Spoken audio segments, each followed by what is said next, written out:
Welcome to my channel let's for mathematics. जो good morning. जैसे कि आपको पता है अब आपके बोर्ड एग्ज़ाम्स बहुत ही पास में आ गए हैं, तो इसके लिए एक ये सॉल्व पेपर है, इसको मैं थोड़ा सा आपको एक्सप्लेन करती हूँ। आई होप आपने एक बार पूरा सिलेबस अपना अच्छे से कर लिया है और उसके बाद ही हम इस पेपर को करेंगे। कहीं पे आपके कोई डाउट्स हैं तो पहले उस चैप्टर को आप अच्छे से क्लियर कर लें, उसके बाद हम पेपर को आगे सॉल्व करेंगे। तो यहाँ पर देखिए, सबसे पहले हमारे पास निर्देश हैं। कुल इसमें 30 क्वेश्चन हैं। पहले से 10 तक 1 नंबर का क्वेश्चन है। 10 से 15 नंबर तक सीरियल का जो होगा वो 2 मार्क्स का होगा और 16 से 25 तक 3 नंबर का होगा और 26 से 30 तक प्रत्येक हमारा होगा 6 अंक का। तो ये जो 26 से 30 तक ही लॉन्ग आंसर्स वाले क्वेश्चन होते हैं, तो इनको आपको बहुत केयरफुली करना होता है क्योंकि ये 6 मार्क्स के होते हैं। अगर गलत हो गया तो काफ़ी नुकसान हो सकता है। तो चलिए फटाफट कर लेते हैं। पहला जो क्वेश्चन है, निम्न में से अपरिमेय संख्या है, तो इसमें आपको ये ध्यान में रखना है परिमेय पूछी है या अपरिमेय पूछी है। तो आपको पता है √4 की वैल्यू 2 होती है, ±2 होती है, तो हमारे पास अपरिमेय संख्या क्या आ जाएगी, 3 आ जाएगी। तो 3 इसका सही आंसर हो जाएगा। आपको पता है परिमेय संख्याएं वो होती है जिनको हम P/Q के रूप में लिख सकते हैं, कोई भी भिन्न हो सकती है। द्विघात बहुपद की घात होती है, आपको नाम से ही पता चल रहा है कि द्विघात है तो इसकी घात कितनी होगी, 2 होगी। तो 2 इसका सही आंसर है। इसके लिए आपने सिर्फ 1 वर्ड में आंसर लिखना है, 2 लिखना है क्वेश्चन नंबर डाल के और आगे बढ़ना है। समांतर श्रेणी का अगला पद क्या होगा, तो आप देख लीजिए, 4 में 6 जोड़ के 10 हो रहा है, 10 और 6 16, 16 6 22, तो 22 और 6 28 यहाँ पे हो जाएगा। तो आपने सिर्फ 28 लिख देना है, या आप ऑप्शन सेकंड भी लिख सकते हैं। आगे चलते हैं। यदि एक वृत्त का परिमाप और क्षेत्रफल संख्यात्मक रूप से बराबर है तो उस वृत्त की त्रिज्या है, तो उस वृत्त की त्रिज्या उसको हम कर लेंगे 2πr, उसका परिमाप हो जाएगा, मीन्स परिधि हो जाएगी, और क्षेत्रफल हो जाएगा उसका πr²। तो पाई से पाई कैंसिल, r से r का स्क्वायर कैंसिल, तो r = हमारे पास निकल जा रहा है 2। तो 2 इसका सही आंसर है। आगे चलें। उस घटना जिसका होना निश्चित होता है उसकी प्रायिकता बच्चों हमेशा 1 होती है। 100% जो चीज़ होती है उसकी प्रायिकता 1 होती है। छठवें क्वेश्चन पे चलिए। आपने आइडेंटिटी 3 पढ़ी होगी, तो x² - y², तो इसके फैक्टर्स होते हैं x + y and x - y। ये 9th में आपने आइडेंटिटी पढ़ी होगी, तो इससे हम इसके फैक्टर्स कर देंगे, तो ये हो जाएगा x + 3 और x - 3। तो बहुत ही सिंपल है, आपने सिंपल कर देना। यहाँ पे 7th क्वेश्चन में कॉट की वैल्यू आपको दे रखी है, तो 10 का मान ज्ञात कीजिए। तो आपको पता होना चाहिए कि 1/cot = 10 होता है, तो सीधे आप इसको 15/8 लिख सकते हैं। 15/8, क्योंकि जो 10 का 10 = होता है 1/cot थीटा या ए जो भी है। तो इसमें आपको ज़्यादा लिखने की ज़रूरत नहीं है, आप सीधे 15/8 भी लिख सकते हैं। 8वां क्वेश्चन है, 2 समरूप त्रिभुज जिनकी भुजाएं 4:5 के अनुपात में है, तो इनके क्षेत्रफलों में बच्चों भुजाओं के अनुपात का वर्ग होता है, क्षेत्रफलों का अनुपात। तो आप सीधे लिख लेंगे 16:25।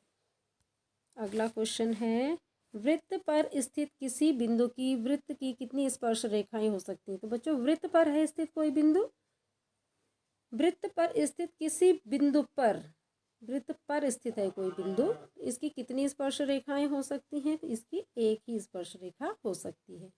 अगर वृत्त के बाहर किसी बिंदु से डाला जाएगा तब 2 हो सकती है, लेकिन यहाँ पर हमें वृत्त पर स्थित पूछा गया है। वृत्त पर स्थित किसी बिंदु पर वृत्त की कितनी स्पर्श रेखाएं हो सकती है, एक हो सकती है। किसी बंटन का माध्य ज्ञात कीजिए जिसकी माध्यिका 45 और बहुलक 13 है। तो बच्चों इसमें बहुलक बराबर होता है, बहुलक और माध्यिका में एक फॉर्मूला होता है, उसमें आपने वैल्यूज़ रखनी है और इसको सॉल्व कर देना है। तो ये आपके पास ये फॉर्मूला है बच्चों, माध्यिका बहुलक बराबर होता है 3 माध्यक - 2 माध्य। तो इस तरीके से आपने इसको सॉल्व कर देना है। बच्चों ये नवीन असवाल सर हैं, उन्होंने ये पेपर सॉल्व करके डाल रखा है, उसी को मैं एक्सप्लेन कर रही हूँ आपके लिए। फिर अगला क्वेश्चन है आपके पास,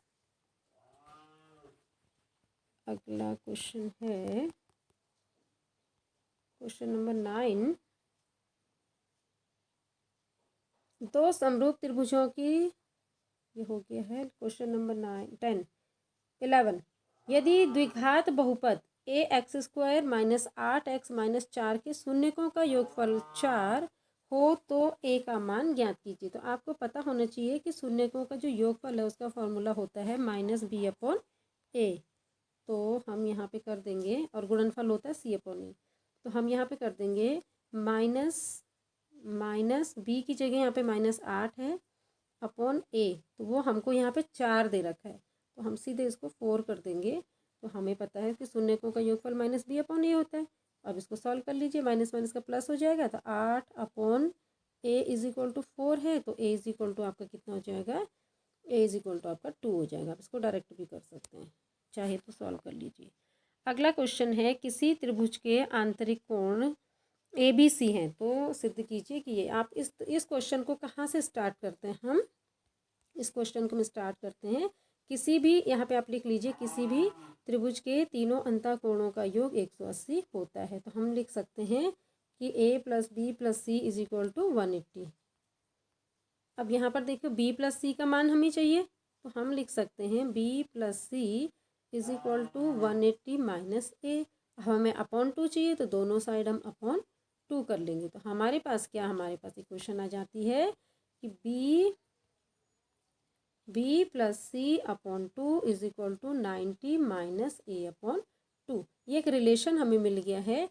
इस इक्वेशन नंबर 1 का हम यूज़ करके इसको सॉल्व कर लेते हैं। तो यहाँ पर हमने क्या करना है, जहाँ पर b प्लस सी अपॉन 2 लिखा है, यहाँ पे हम क्या करेंगे, साइन को साइन रहने देंगे, और b प्लस सी अपॉन 2 की जगह हम कर देंगे 90 माइनस ए अपॉन 2। अब इस वाले कॉस ए अपॉन 2 को ऐसे ही लिख देंगे, कॉस ए अपॉन 2। इसी तरीके से plus cos B plus C upon 2 को लिख देंगे हम यहाँ पे 90 माइनस ए अपॉन 2, और साइन ए बाई 2 को ऐसे ही कॉपी कर लेंगे, साइन ए बाई 2। अब हम क्या करेंगे, साइन 90 माइनस थीटा की जगह रख देंगे हम कॉस ए बाई 2, और कॉस ए बाई 2 को ऐसे ही कॉपी कर लेंगे, कॉस ए बाई 2। फिर इसी तरीके से साइन 90 माइनस थीटा को हम क्या कर लेंगे, कॉस ए बाई 2 कर लेंगे, और कॉस ए बाई 2। तो लास्ट में हमारे पास बच जाएगा sign square theta plus cos square theta, हमारा ये बन जाएगा। अब यहाँ इसको डिटेल में देखिए, इस क्वेश्चन को ये देखिए बच्चों, यहाँ पर ये हम करेंगे A plus B plus C is equal to 180, B plus C is equal to हो जाएगा 180 माइनस ए। तो sine B plus C upon 2 और कॉस, ये हमने LHS ले लिया, ये हमने क्वेश्चन से ही LHS उठा लिया। अब जहाँ पर b प्लस सी अपॉन 2 था, उसकी जगह हमने 90 माइनस 2 रख दिया, यहाँ पे 90 माइनस 2 रख दिया, और कॉस ए को कॉस ए उतार दिया।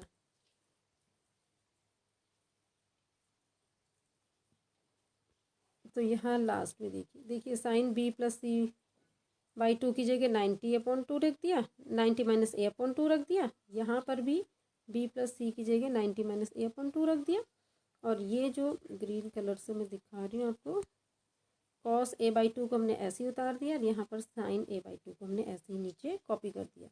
अब यहाँ पर आप देख लीजिए, एक फॉर्मूला बन रहा है, sine 90 minus theta is equal to होता है कॉस थीटा, तो इसकी जगह हमने ये रख दिया, और कॉस ए बाई 2 को ऐसे ही एज इट इज़ नोट कर दिया। फिर कॉस 90 माइनस थीटा, तो कॉस 90 माइनस थीटा होता है साइन थीटा, तो इसकी जगह पे हमने साइन थीटा पुट कर दिया, और ये वाला साइन थीटा हमने एज इट इज़ यहाँ पे रख दिया। तो लास्ट में आप देखिए, ये हमारा रिजल्ट बना, यहाँ पर देखिए, तो ये बन गया हमारा cos square A by 2 plus sine square A by 2, और उसकी जगह हम रख सकते हैं 1। तो एक बार आप और समझ लीजिए इस क्वेश्चन को हम कैसे करते हैं। हमने स्टार्ट करना है A plus B plus C is equal to 180, क्योंकि त्रिभुज के तीनों कोणों का योग, अंतःकोणों का योग 180 होता है। तो यहाँ से हम निकालेंगे b plus C is equal to 180 minus A, दोनों तरफ डिवाइडेड बाई 2 कर दीजिए। तो हमारे पास रिलेशन बन गया b plus C is equal to 90 minus A upon 2। तो जहाँ पर हमें b प्लस सी अपॉन 2 दिखाई देगा, उसकी जगह पे हम पुट कर देंगे 90 माइनस ए अपॉन 2। उसके बाद हम इसको आगे सॉल्व कर लेंगे। तो इसमें आपने ये आइडेंटिटी याद रखनी है कि साइन, ये पूरक कोणों के हमारे पास फॉर्मूले याद रखने हैं। Sine 90 minus A is equal to होता है कॉस ए, और कॉस 90 माइनस ए या थीटा कुछ भी कह सकते हैं इज इक्वल टू होता है साइन थीटा या ए। तो ये फॉर्मूले बच्चों याद रखने आपने, तभी आप इस क्वेश्चन को कर पाएंगे। और तीसरी हमारा सर्व समीकरण लगेगी sine square theta plus cos square theta is equal to 1। उसके बाद नेक्स्ट क्वेश्चन है हमारे पास, ये प्रूफ करना है 1 plus tan square theta upon 1 plus cos square theta is equal to tan square theta. तो 1 plus cos square theta is equal to बच्चों ये हमारे पास आइडेंटिटी है, इसको हमने ऐसे ही याद करना है कि 1 plus tan square theta is equal to होता है sec square theta. 1 plus tan square theta is equal to होता है सेक स्क्वायर थीटा। तो जहाँ पर भी हमें 1 प्लस टेन स्क्वायर थीटा दिखेगा हम उसकी जगह सेक स्क्वायर थीटा लिख सकते हैं। इसी तरीके से 1 प्लस कॉट स्क्वायर थीटा होता है कॉसेक स्क्वायर थीटा। अब आपको पता है कि सेक को हम 1 अपॉन कॉस लिख सकते हैं और कॉसेक को 1 अपॉन साइन रख सकते हैं। तो हमने यहाँ पर क्या कर दिया है, सेक को तो लिख दिया है, सेक को लिख दिया है 1 अपॉन कॉस ए और कॉसेक को लिख दिया है 1 अपॉन साइन ए। अब आपको पता है अगर हमारे पास ए अपॉन बी अपॉन सी अपॉन डी इस तरीके से 4 बार आ जाती है कोई फ्रैक्शन, तो हम इसको क्या लिख सकते हैं, ए अपॉन बी को हम डिवाइड कर रहे हैं अगर सी अपॉन डी से तो उसको मल्टीप्लाई कर लेते हैं डी अपॉन सी से। जैसे बच्चों आपको याद होगा जब हम 5 को डिवाइड करते थे फ्रैक्शन में 1/3 से, तो हम क्या करते थे 5 का 5 रखते थे, मल्टीप्लाई का डिवाइड कर देते थे और 3 का रेसिप्रोकल ले लेते। बचपन में आपको याद होंगे भिन्न के भाग। तो इसी तरीके से अगर हम ए अपॉन बी में डिवाइड करें सी अपॉन डी से तो हम क्या कर सकते हैं, A upon D multiply D upon C कर लेते हैं। या और क्लियर करना है तो ए अपॉन बी को भाग दीजिए सी अपॉन डी से, तो ए अपॉन बी भाग का हम भाग का मल्टीप्लाई कर लेते हैं, गुणा कर लेते हैं और जो पीछे वाली फ्रैक्शन होती है उसका व्युत्क्रम ले लेते हैं, उल्टा कर देते हैं उसको इस तरीके से। यहाँ पे हमने यही करा है। तो 1 अपॉन क्या लिखेंगे हम यहाँ पर आप देख लीजिए 1 upon cos A into sine A upon 1। अब आपको पता है sign A upon cos A को हम क्या कह सकते हैं, टेन ए। ये बच्चों आपको याद रखना पड़ेगा कि tan theta is equal to होता है sine theta upon cos theta. कुछ बच्चे अगर भूल गए हैं तो उसको याद कर लें, तो ये हमारा आ जाता है RHS। तो ये बहुत आसान सा क्वेश्चन है। अगला क्वेश्चन है कि ये 3 पॉइंट्स दे रखे हैं, ये एक समद्विबाहु त्रिभुज के शीर्ष होंगे। तो कोई भी 3 पॉइंट समद्विबाहु त्रिभुज के शीर्ष कब होंगे, जैसे ये दे रखा है 5 - 2 6 4 और 7 - 2। तो इसको हम ए मान देते हैं, इसको बी मान देते हैं, इसको सी। हम क्या करेंगे, दूरी ए बी निकाल लेंगे, दूरी ए बी निकाल लेंगे, दूरी बी सी निकाल लेंगे, दूरी सी ए निकाल लेंगे।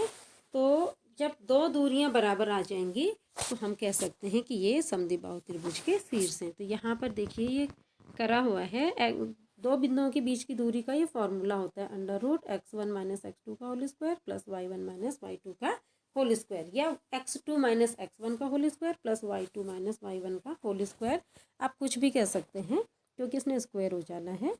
तो ये दोनों तरीके से फॉर्मूला यूज़ होता है। तो आपने क्या निकाला, पहले यहाँ पे देखिए ये चित्र बना हुआ है, इसमें पहले आपने ये दूरी ए बी निकाल दी। तो ये आपने ये दूरी निकाल दी ए बी, तो यहाँ पे क्या करेंगे x2 - x1 का होल स्क्वायर, 5 में से 6 किया, और प्लस y2 - y1 का होल स्क्वायर। तो यहाँ पर बच्चों ध्यान देने वाली बात ये कि 4 में से -2 को माइनस करेंगे तो माइनस माइनस का प्लस हो जाएगा। इसको थोड़ा सा आप यहाँ पे मेंशन करिएगा। तो इस तरीके से हमने ये डिस्टेंस निकाल दी, 4 और 2 6, 6 का 36 √37। इसी तरीके से हम ये वाली डिस्टेंस निकाल लेंगे, सेम फार्मूला अप्लाई करके। फार्मूला यही लगेगा, 7 में से 5 को माइनस करना है और फिर -2 में से -2 को माइनस करना है। तो क्या हो जाएगा, -2 माइनस -2 यानी कि 0 हो जाएगा। -2 माइनस माइनस का +2, तो ये हो जाएगा आपका 0। तो आपने इधर से ये डिस्टेंस निकाल लेनी है और फिर इसी तरीके से दूरी BC निकाल लेनी है। BC भी आप ऐसे निकालेंगे, 7 में से 6 को माइनस करेंगे और -2 में से -4 को माइनस करेंगे। तो इसको देखिए, -2 पीछे वाला जो आएगा, -2 माइनस -4 ये हो जाएगा। तो -2 और माइनस माइनस हो जाएगा +4। इसका बच्चों थोड़ा सा ध्यान रखिएगा। इस तरीके से आपने दोनों बिंदु के बीच दूरी निकाल देनी। तो दो दूरियां इसमें √37 आ गई हैं। तो हम कह सकते हैं कि यह एक समद्विबाहु त्रिभुज है। एक ये आपकी बुक में भी है, किसी बाह्य बिंदु से किसी वृत्त पर 2 स्पर्श रेखाएं खींचना।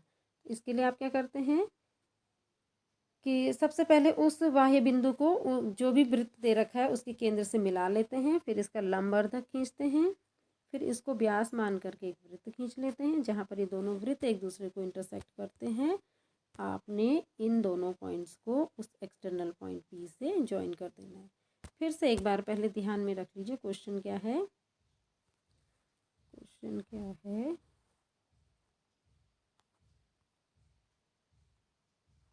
क्वेश्चन है बच्चों आपका, सॉल्यूशन में आ गए हम।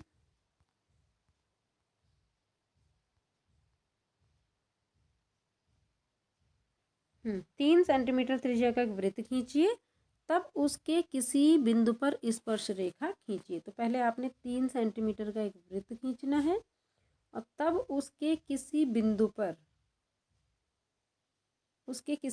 पर स्पर्श रेखा खींचिए। तो इस वृत्त का कोई बिंदु है, इस पर आपने स्पर्श रेखा खींचनी है। तो वो बच्चों बिंदु बाहर होगा, तो वही आप करोगे, किसी बाह्य बिंदु से किसी दिए गए वृत्त पर स्पर्श रेखा खींचना। तो इसका आपको तरीका यही है कि दोनों को पहले मिला लीजिए। कोई बिंदु P है, ये O है, तो P को O से मिला लीजिए, फिर इसका आप लंबवर्धक खींचिए और इसको व्यास मानते हुए एक वृत्त खींच लीजिए। जहाँ पर ये दोनों वृत्त एक दूसरे को इंटरसेक्ट करते हैं, इस पॉइंट को और इस पॉइंट को इस P से ज्वाइन कर लीजिए। इस तरीके से आपका ये स्पर्श रेखाएं मिल जाती हैं।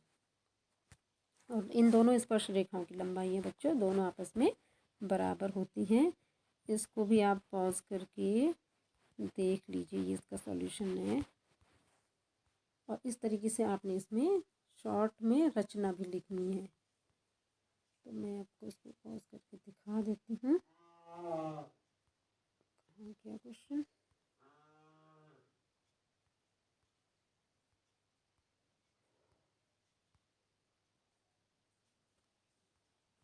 इस क्वेश्चन को आप बहुत लंबी चौड़ी रचना नहीं लिखनी है, शॉर्ट में लिखनी है।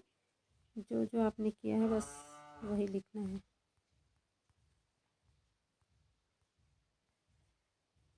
ये है बच्चों, इस तरीके से आप इसको पॉज करके नोट कर लीजिए।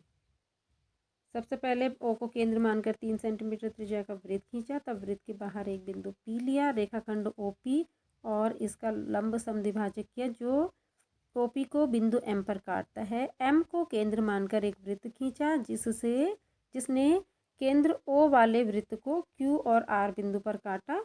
PQ और PR को मिलाया जो वृत्त की अभीष्ट स्पर्श रेखाएं हैं। इसी तरीके से 15वां क्वेश्चन है कि एक पासे को यादृच्छया फेंके जाने पर प्राप्त होने वाले सभी संभव परिणाम। तो संभव क्या है, एक पासे को अगर हम फेंकेंगे तो कितने आ सकता है, उसमें 1 आ सकता है, 2, 3, 4, 5 और 6 आ सकता है। सम संख्या कौन कौन सी होंगी, 2 होगा, 4 होगा, 6 होगा। तो सम संख्याएं आने की प्रायिकता क्या हो जाएगी, 3/6। और विषम संख्या आने की भी प्रायिकता बच्चों 3/6 हो जाएगी। तो विषम संख्या आने की प्रायिकता हमें इस क्वेश्चन में पूछी गई है, तो विषम संख्या हो जाएगी 1, 3, 5। और अगर सम पूछी रहेगी तब हो जाएगी 2, 4, 6। तो दोनों की प्रायिकता 1/2 हो जाएगी। एक इसके बाद एक क्वेश्चन है आपके बुक का, ही है NCERT की बुक का। इस क्वेश्चन को हम देख लेते हैं। क्वेश्चन नंबर है हमारा, हाँ ये बच्चों 15वां क्वेश्चन हमने ये किया, आप इसको पढ़ सकते हैं। इसके अथवा में आ रखा है 12 खराब और 132 अच्छे पेन के मिश्रण में से एक पेन यादृच्छिया निकाला जाता है। निकाले गए पेन के अच्छा होने की प्रायिकता पूछिए। तो बच्चों टोटल पेन है हमारे पास 132, खराब है 12, तो 12 को हम क्या कर लेंगे, माइनस कर लेंगे। अच्छे पेन कितने होंगे, 120 होंगे। तो अच्छे होने की प्रायिकता कितनी हो जाएगी, 120/132। आप इसको शॉर्ट फॉर्म में लिख सकते हैं। 16वां क्वेश्चन है हमारा कि एक ये हमें बहुपद दे रखा है, इसको हम px मान सकते हैं या fx कुछ भी मान सकते हैं। इसके सभी शून्य ज्ञात कीजिए यदि इसके 2 शून्य ये दे रखे हैं। तो आपको बच्चों पता होगा, हमने पढ़ रखा है कि अगर हमें 2 शून्य मिल गए हैं तो हम x से उनको माइनस करेंगे तो उसका गुणनखंड मिल जाता है। तो x माइनस √2 और x माइनस माइनस √2 यानी कि x प्लस √2, इसके क्या होंगे, 2 गुणनखंड होंगे। अब दोनों गुणनखंडों को हम आपस में गुणा कर लेंगे तो x² - 2 आइडेंटिटी 3 से ये भी इस बहुपद का एक गुणनखंड होगा। क्या कह रही हूँ मैं कि अगर हमें एक बार फिर से समझिए, अगर हमें किसी बहुपद का कोई शून्य मिल जाता है तो जीरोस मिल जाते हैं तो इसको √x में से √2 को माइनस करेंगे और x में से माइनस √2 को माइनस करेंगे तो ये दोनों हमको इसके 2 फैक्टर मिल जाएंगे, यानी कि x माइनस √2 और x माइनस माइनस का प्लस √2, इसके 2 फैक्टर मिल गए। दोनों फैक्टरों को मल्टीप्लाई करेंगे, अगेन हमें जो मिलेगा वो हो जाएगा x² - 2। ये भी इस पॉलिनोमियल का एक फैक्टर होगा। कौन, ये x² - 2 इस पॉलिनोमियल का एक फैक्टर होगा। अब हमें इसका एक फैक्टर मिल गया तो हम इस पॉलिनोमियल को x² - 2 से डिवाइड कर देंगे और जो हमें यहाँ भागफल मिलेगा वो हमें द्विघात में मिल जाएगा, क्योंकि यहाँ 4 घात है, यहाँ 2 घात से भाग देंगे तो इसका जो पॉलिनोमियल होगा क्वाड्रेटिक इक्वेशन मिल जाएगी। उसके गुणनखंड करके हम 2 शून्य ज्ञात कर सकते हैं। तो इसका मैं आपको एक बार और सॉल्यूशन दिखा देती हूँ। ये हमारे पास क्वेश्चन है, ये बच्चों देख लीजिए। तो इसके 2 फैक्टर्स ये हो गए हैं, x माइनस √2 और x प्लस √2, इनको मल्टीप्लाई करके आ गया x² - 2। अब हमने क्या किया, x² - 2 से इस पॉलिनोमियल को हमने यहाँ पे डिवाइड कर दिया। आई होप आपको डिवाइड करना आ जाता होगा, नहीं आता तो इसको कैंसिल करने के लिए हमने 2x² से इसको भी मल्टीप्लाई किया, इसको भी मल्टीप्लाई किया, फिर साइन चेंज करके ये कैंसिल हो गए। ये सॉल्व करके आया, फिर हमने 3x को मल्टीप्लाई डिलीट करने के लिए, सब्ट्रैक्ट करने के लिए, हटाने के लिए 3x से मल्टीप्लाई किया तो ये निकले, साइन चेंज करके ऐड किया, ये कैंसिल हो गई, इतना बच्चा। तो ये इसका शेष क्या आ गया, 0 आ गया। अब हमारे पास जो इसका ये बच्चा भागफल बच्चा, इसको हमने again splitting of middle term से इसके फैक्टर्स करे, गुणनखंड किए तो हमें इसके 2 अन्य अदर ज़ीरोस मिल जाएंगे। तो यहाँ पर से हमने देखो इसके गुणनखंड कर दिए हैं, तो ये इसके गुणनखंड निकल गए हमारे यहाँ पर से, ये हमने इसके गुणनखंड कर दिए हैं। तो इसके 2 गुणनखंड हमें और मिल गए हैं, x - 1 एंड 2x - 1। तो अगर x - 1 = 0 होता है तो x हो जाएगा 1, और 2x - 1 = 0 होता है तो 2x हो जाएगा 1 और x हो जाएगा 1/2। तो x 1 और x ½ इसके 2 अदर ज़ीरोस हमको मिल गए हैं। इसके बाद हम चलते हैं, ये हमारे पास एक इक्वेशन का सेट दे रखा है, साइमल्टेनियसली इक्वेशन दे रखी, हमने इसको ग्राफिक मेथड से सॉल्व करना है। तो आपको पता है कि ग्राफ ये विधि में हम पहले इसकी एक टेबल बना लेते हैं। यहाँ से हम x निकाल लेंगे, x हो जाएगा 6 - 3y। अब हम y की वैल्यू अपनी मर्जी से भरेंगे और x की वैल्यू हमें इस रिलेशन से मिल जाएगी। तो हम y की जगह क्या भर लेंगे, 0 भर लेंगे, 1 भर लेंगे, 2 भर लेंगे, 3 भर लेंगे। y की जगह 0 भरेंगे तो x की जगह 6 आ जाएगा। y की जगह 1 भरेंगे तो 3 × 1 3, 6 में से 3 गया 3 आ गया। y की जगह अगर हमने 2 भरा तो 3 × 2 = 6, 6 में से 6 गया 0 आ गया। इस तरीके से हम ये टेबल बना लेंगे और इसका हम ग्राफ प्लॉट कर लेंगे। आई होप ये आप कर लेंगे। It's very easy. अगला क्वेश्चन है क्वेश्चन नंबर 18।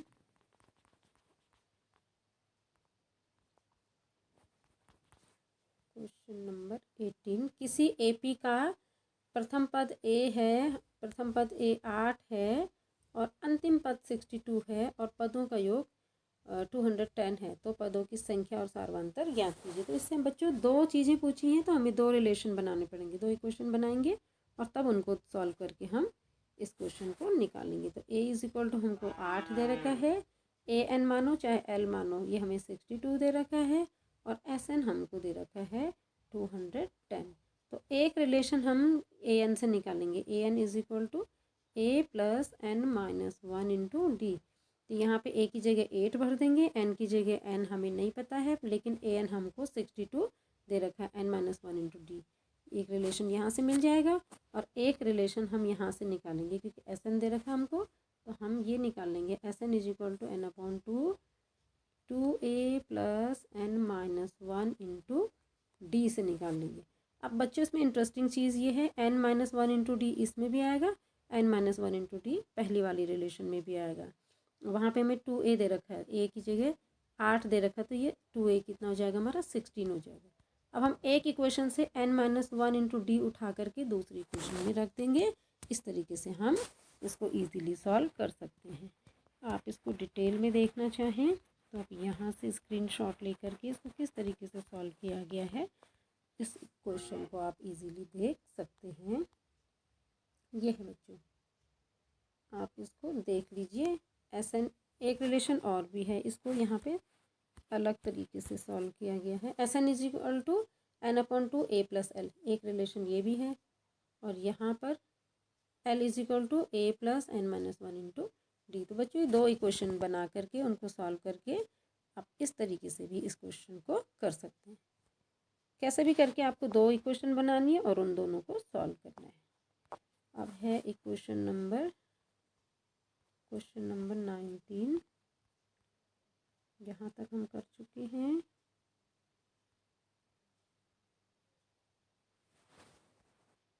ये आपका हो गया, ये भी हो गया, ये भी हो गया। इसमें बच्चों LCM into HCF is equal to multiplication of numbers. Question number 19, ये तो बहुत आसान सा क्वेश्चन है, इसमें बस सिर्फ एक फॉर्मूला लगना है। क्वेश्चन नंबर 19, एचसीएफ दे रखा है आपको, एलसीएम दे रखा है और आपने ये है, तो ये है आपने ये वाला फार्मूला लगाना है। प्रथम संख्या गुणा के द्वितीय संख्या is equal to LCM into HCF. दोनों संख्याएं दे रखी हैं, एलसीएम पूछ रखा है, एचसीएफ आपको दे रखा है। तो एलसीएम इज इक्वल टू हो जाएगा आपका 306 इंटू 657 अपॉन 9। तो आप इसको कैंसिल कर करके सॉल्व कर सकते हैं। अब एक ये आ रखा है आपके पास कि प्रूफ कीजिए कि √5 एक अपरिमेय संख्या है। तो इसके लिए बच्चों हम कंट्राडिक्शन थ्योरम का यूज़ करते हैं। हम मान लेते हैं कि ये परिमेय नहीं, अपरिमेय नहीं परिमेय संख्या है। तो अगर √5 परिमेय संख्या है तो निश्चित रूप से हम उसको p अपॉन q के रूप में लिख सकते हैं, जहाँ p और q कोई पूर्णांक है और ये सह अभाज्य है, मीन्स इनके बीच में कोई भी कॉमन फैक्टर नहीं है जिससे वो कैंसिल होते हैं। तो हमने ये इसको मान लिया है और इसमें साथ में ज़रूर ये शर्त देंगे कि q 0 नहीं है, क्योंकि अगर q 0 होगा तो ये अपरिभाषित हो जाता है, इसलिए इस शर्त को ज़रूर लिखना है कि q 0 नहीं है। अब यहाँ पर से हम ये हमने मान लिया कि 1 के अतिरिक्त इसमें कोई भी सार्वनिष्ठ गुणनखंड नहीं है, मीन से किसी से भी कैंसिल नहीं होता है। यहाँ पर हम क्या करेंगे, p इज इक्वल टू इसको क्रॉस मल्टीप्लाई कर लीजिए, तो p इज इक्वल टू हो जाएगा हमारा √5q। अब दोनों पक्षों को हम वर्ग करेंगे, इसका भी हम वर्ग करेंगे, इसका भी वर्ग करेंगे, तो हमारे पास मिल जाएगा √5 का वर्ग हो जाएगा 5। तो हमारे पास आ जाएगा p² is equal to 5q²। अब यहाँ से अगर हम फर्दर इसको सॉल्व करें तो हम कह सकते हैं कि इस इक्वेशन को आप ध्यान से देखिए, p² is equal to 5q²। इसका मतलब कि जो p² है वो 5 से विभाजित है, क्योंकि वो 5 गुना है ना q² का। तो इसका मतलब p² क्या है, वो 5 से विभाजित है। अब आगे पी भी, इसका मतलब पी स्क्वायर 5 से विभाजित है तो पी भी 5 से विभाजित होगा। अब माना पी 5 से विभाजित है, पी को हमने 5r रख दिया क्योंकि ये 5 से विभाजित है तो ये 5 की कोई टेबल हो सकती है। अब इसी इक्वेशन में हमने पी की जगह पे क्या रख दिया है, 5r² रख दिया। तो पी स्क्वायर कितना हो जाएगा, 5 मुझे 25, r square is equal to हो जाएगा 5q स्क्वायर। 5 से 25 को काट दीजिए तो 5 मुझे 25, तो Q square is equal to 5r²। इसका मतलब क्यू स्क्वायर जो है वो 5 गुना है, तो P square is equal to 25 यहाँ पर रख दिया हमने। तो क्यू, इसका मतलब क्या है कि यहाँ पर आप इसको थोड़ा सा ध्यान से देखिए कि जो 5r² है वो क्यू स्क्वायर है।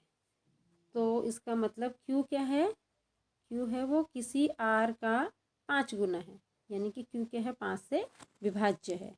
और जब क्यू स्क्वायर 5 से विभाज्य है तो क्यू भी 5 से विभाजित हो जाएगा। अभी थोड़ी देर पहले हमने कहा था p 5 से विभाजित है, अब हमने कहा q भी 5 से विभाजित है। इसका मतलब p अपॉन q 5 से कट जाएगा, लेकिन हमने इनको पहले ही मान लिया था कि p अपॉन q कोई सह अभाज्य संख्या है। इसका मतलब हमारी परिकल्पना क्या थी, गलत थी। इनका तो एक सर्वनिष्ठ गुणनखंड 5 आ गया, इसका मतलब ये हमारी जो कल्पना गलत थी। तो हमने कल्पना में कहा था कि √5 एक परिमेय संख्या है, इसका मतलब वो गलत है, तो परिमेय नहीं है, तो वह अतः यह एक अपरिमेय संख्या है। बच्चों इसको ज़रा 1-2 बार आप लिखने की भी प्रैक्टिस कर लीजिएगा तो आप इसको अच्छे से कर सकते हैं। इसका आप स्क्रीनशॉट ले लीजिएगा और इसी तरीके से इसको याद भी कर लीजिएगा 1-2 बार प्रैक्टिस कर लीजिएगा। अब चलते हैं अपने नेक्स्ट क्वेश्चन की तरफ। तो हमारा नेक्स्ट क्वेश्चन है, ये हमारा ट्रिग्नोमेट्रिक्स है। इसमें बच्चों आपको याद करना है कि sin 90 माइनस थीटा क्या होता है, cos थीटा होता है, और tan 90 minus theta cot theta होता है। इनको पूरा कोण भी कहते हैं बच्चों। यहाँ पर आप 20th नंबर का क्वेश्चन देखिए कि जो tan 2 थीटा है वो cot थीटा प्लस 6 डिग्री के बराबर है। तो tan 2 थीटा को हम कह सकते हैं, tan को हम कह सकते हैं cot 90 माइनस 2 थीटा। बच्चों tan 2 थीटा को हम cot 90 माइनस 2 थीटा भी कह सकते हैं, और इज इक्वल टू क्या हो जाएगा, cot थीटा प्लस 6 डिग्री। ये यहाँ पे लिखा नहीं जा रहा है, सॉरी। तो अब यहाँ पर इसको बच्चों फिर से बता दूँ,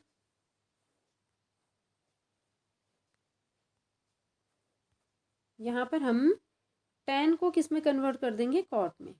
तो tan 2 थीटा की जगह मैंने लिख लिया है cot 90 माइनस 2 थीटा, और इसको एज इट इज़ ऐसे ही रख दिया है, इज इक्वल टू हो जाएगा आपका cot theta plus 6 degree.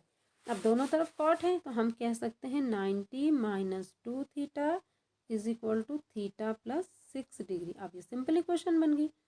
2 theta को आप इधर ले आइए, 2 थीटा को ट्रांसपोज कर दीजिए, तो 2 थीटा आ जाएगा हमारा इधर और 6 आ जाएगा इधर, तो हमारे पास मिल जाएगा हमको 3 थीटा इज इक्वल टू 84। तो 3 थीटा इज इक्वल टू 84, तो हमारे पास आ जाएगा थीटा इज इक्वल टू 28 आ जाएगा। तो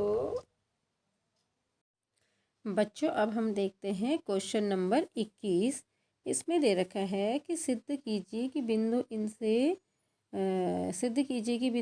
A0 0B और 1 1 संरेखी हैं यदि ये कंडीशन हमारी लागू होती है। तो बच्चों आपको पता है कि जब भी हमें संरेख सिद्ध करना होता है तो हम 3 बिंदुओं से बनने वाले किसी ट्रायंगल का एरिया निकाल देते हैं और उसको क्या कर लेते हैं, बराबर 0 कर लेते हैं। तो हम क्या करेंगे, 3 बिंदु जो हमें दे रखे हैं A0 0B और 1 1, इनसे निकालते हैं हम एक त्रिभुज का क्षेत्रफल। तो आपको पता है त्रिभुज का क्षेत्रफल जो होता है ½ x1 y2 minus y3 plus x2 plus x2 y3 minus y1 और plus x3 y1 minus y2, ये इसका फॉर्मूला होता है। तो आप इतना याद कर लीजिए x1 y2 माइनस y3, उसके बाद x1 की जगह x2 कर दीजिए, y2 की जगह y3 कर दीजिए, y3 की जगह y1 कर दीजिए। फिर अगली बार x2 जहाँ पर था वहाँ पे x3 हो जाएगा, y3 की जगह y1 और y2 की जगह y1 की जगह y2 हो जाएगा। ये बच्चों आपने आई होप याद करा होगा क्लास में। तो हम क्या करेंगे, इस फॉर्मूले की हेल्प से क्या करेंगे, एक त्रिभुज का जो क्षेत्रफल निकलेगा उसको निकाल लेंगे और उसको हम कर देंगे 0। किसकी हेल्प से, अब हमने क्या करना, एक रिलेशन है हमारे पास 1/a + 1/b = 1। इसको अगर हम ऐड करते हैं, इसका एलसीएम हो जाएगा ab, तो हमारे पास मिलेगा b/a = 1। ये एक रिलेशन मिल जाएगा। इसको हम यहाँ मल्टीप्लाई कर देते हैं तो ये रिलेशन इस फॉर्म में आ जाता है a + b = ab। तो जहाँ पर हमें a + b मिलेगा वहाँ पर हम क्या रख सकते हैं, ab, या ab की जगह a + b। आइए इसका सॉल्यूशन देख लेते हैं। ये यहाँ पर सॉल्व करा हुआ है क्वेश्चन, देखिए इसको। तो यहाँ पर हमने क्या किया, ये रिलेशन हमने निकाल दिया इनकी हेल्प से। ये आप देखिए, ये हमको दे रखा है 1/a + 1/b = 1। इसको हमने सॉल्व कर दिया एलसीएम लेकर के और क्रॉस मल्टीप्लाई करके रिलेशन निकाल दिया ab = a + b। एक बार और इसको देख लीजिए, इसको हम कैसे ऐड करते हैं। किसी बच्चे को दिक्कत हो रही है तो a और b का एलसीएम हो जाता है ab। a से हम ab को डिवाइड करेंगे तो b बचता है, b को 1 से मल्टीप्लाई कर देते हैं। फिर b से हम ab को डिवाइड करते हैं तो a बचता है, उस a को 1 से मल्टीप्लाई करके a बचता है, तो b + a = हो जाता है 1। अब ये ab चला जाएगा क्रॉस मल्टीप्लिकेशन में 1 के साथ मल्टीप्लाई होने के लिए, तो हमारे पास बचता है a + b = ab। इस रिलेशन को हम यूज़ करेंगे। अब हमने देखो इन 3 बिंदुओं से ये हमने त्रिभुज का क्षेत्रफल निकाल दिया। हमने यहाँ पे हाफ को हटा दिया क्योंकि इक्वल राइट हैंड साइड में 0 है, इसलिए हमने 1/2 को हटा दिया है। अब हमने यहाँ पे वैल्यूज़ पुट करी हैं। x1 की जगह यहाँ पे आप देख सकते हैं a भरा है, y2 की जगह 2 है, y3 की जगह ये 1 है। ये वैल्यूज़ हमने यहाँ पे भर दी हैं, तो हमारे पास सिंपल ये रिलेशन आ गया है। यहाँ तक आप कर सकते हैं। तो यहाँ पर हमने क्या किया, जो ए बी हमको मिला था वहाँ पे हमने a + b रख दिया। बस थोड़ा सा ध्यान यहाँ पर दीजिए, ये तो आप वैल्यूज पुट कर लेंगे, यहाँ पे आप सॉल्व कर लेंगे। यहाँ पर थोड़ा सा बच्चों ध्यान दीजिए कि जो यहाँ पर देखिए जो ए बी था उसकी जगह पे हमने क्या रख दिया है, b + a रख दिया है, और बाकी -a - b था, तो ये आपस में कैंसिल हो गया और हमको क्या मिल गया, 0। तो इससे हमने सिद्ध कर दिया कि हाँ ये बिंदु जो हैं ये संरेखीय है, मीन्स लीनियर है। आगे चलते हैं हम। अगले क्वेश्चन में हमने 21 तक कर दिया है। अब हम नेक्स्ट क्वेश्चन को एक्सप्लेन करते हैं। अगला क्वेश्चन जो हमारे पास है, पहले हम क्वेश्चन को पढ़ लेते हैं। अगला क्वेश्चन क्या है, अगला क्वेश्चन है एक चतुर्भुज का क्षेत्रफल ज्ञात कीजिए जिसके शीर्ष इसी क्रम में ये है। तो इसके लिए तो हम क्या करेंगे बच्चों, इन चारों शीर्षों से एक चतुर्भुज बना लेंगे। यहाँ पे हम लिखेंगे 3 0, इसका नाम रखिए ए बी, और सी को हम सीधे आगे चलेंगे, हाथ को रोकेंगे नहीं, साइक्लिक ऑर्डर में चलते रहेंगे। तो ए की जगह हम रख देंगे 3 0, बी की जगह रख देंगे हम 4 5, सी की जगह रख देंगे -1 4, और डी की जगह रख देंगे -2 -1। अब हम क्या करेंगे कि इसको हम 2 ट्राइंगल में तोड़ देंगे। 2 ट्राइंगल में तोड़ करके हम इतने ट्राइंगल का एरिया निकाल देंगे, त्रिभुज ADC का एरिया निकाल देंगे इसी एरिया वाले फार्मूले से, और उसके बाद फिर हम त्रिभुज ABC का एरिया निकाल देंगे और दोनों को हम आपस में क्या कर देंगे, ऐड कर देंगे, तो हमें पूरे चतुर्भुज का क्षेत्रफल निकल जाएगा। मतलब कहने का मतलब है हमने इस पूरे चतुर्भुज के 2 त्रिभुज बना दिए हैं। एक बार ABC का एरिया निकाल दिया है जो मैं ग्रीन कलर से दिखा रही हूँ, और एक बार ADC का एरिया निकाल देंगे जो ब्लू कलर से दिख रहा है। दोनों को हम ऐड कर देंगे तो हमें इस चतुर्भुज का क्षेत्रफल मिल जाएगा। तो सिंपली आपने 2 बार त्रिभुज के क्षेत्रफल का फॉर्मूला लगाना है जो हमने अभी पहले यहाँ पे पढ़ा है। सिद्ध कीजिए किसी बाह्य बिंदु से वृत्त पर खींची जाने वाली दोनों स्पर्श रेखाओं की लंबाई बराबर होती। तो 23 का हम यहाँ पे देख लेते हैं किस तरीके से यहाँ पे क्वेश्चन नंबर 23 को सॉल्व किया गया है।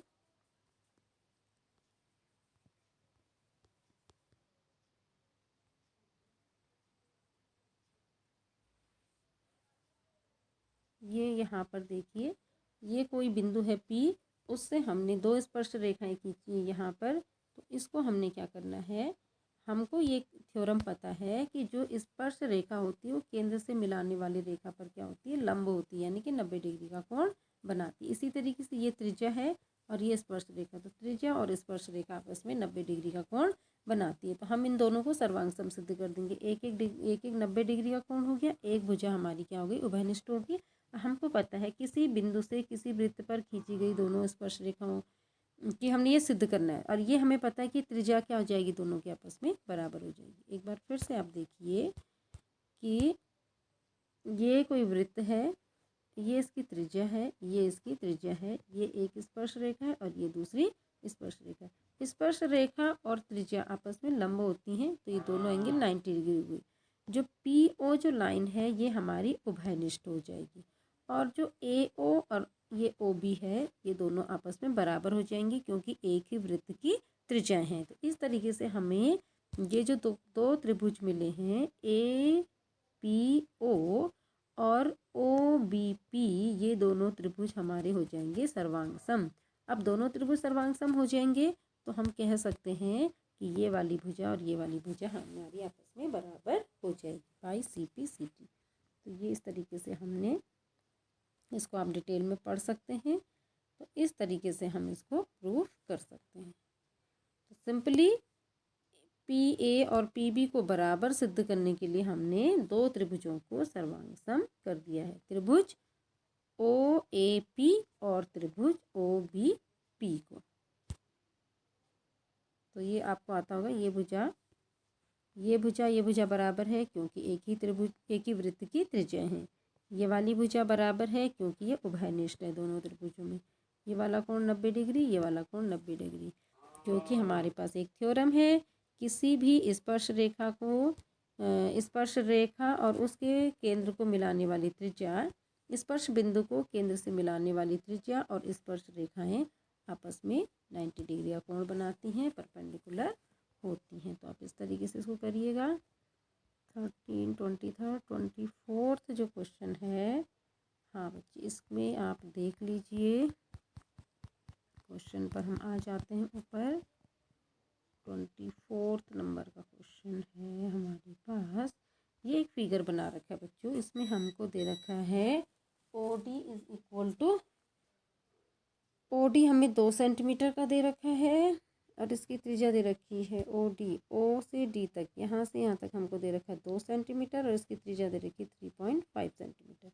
इसके लिए हम क्या करेंगे कि पहले इस पूरे चतुर्थांश का क्षेत्रफल निकाल लेते हैं। ये जो चतुर्थांश है इसका क्षेत्रफल निकाल लेते हैं। तो चतुर्थांश का क्षेत्रफल हो जाएगा 1/4 πr²। यहाँ पर हम r की जगह रख देंगे 1/4 इंटू 22/7 इंटू 3.5 इंटू 3.5। इसको हम कैलकुलेट कर लेंगे। 7 से 0.5 बार कट गया, 0.5 को इससे मल्टीप्लाई कर देंगे 11 आ जाएगा। 11 को 3.5 से डिवाइड करके 4 से अपॉन 4 कर लेंगे, 3.5 से मल्टीप्लाई करके अपॉन 4 कर लेंगे। उसके बाद हम एक इसका क्षेत्रफल निकालेंगे। तो ये हमारे पास राइट एंगल ट्रायंगल है। राइट एंगल ट्रायंगल का हमें आधार पता है 3.5 और ऊंचाई पता है 2। तो इसका क्षेत्रफल हो जाएगा 1/2 बेस इंटू हाइट। बेस इसका हो जाएगा 3.5 इंटू हाइट इसकी हो जाएगी 2, से 2 कैंसिल हो जाएगा 3.5। और जो हमने पहले निकाला था एरिया, उसमें से हम 3.5 को माइनस कर देंगे, तो ये शेडेड पोर्शन का हमारे पास एरिया निकल जाएगा। आप पहले इस चतुर्थांश का एरिया निकालेंगे इस सूत्र से 1/4 πr² से, और फिर हम निकालेंगे त्रिभुज का क्षेत्रफल। जो ये त्रिभुज इतना बन रखा है, चतुर्थांश में से हम त्रिभुज को माइनस कर देंगे, तो ये जो नीले रंग का हमें क्वेश्चन में पूछा गया था वो हमको मिल जाएगा। त्रिभुज का क्षेत्रफल होता है 1/2 आधार बेस इंटू हाइट गुणा गया ऊंचाई।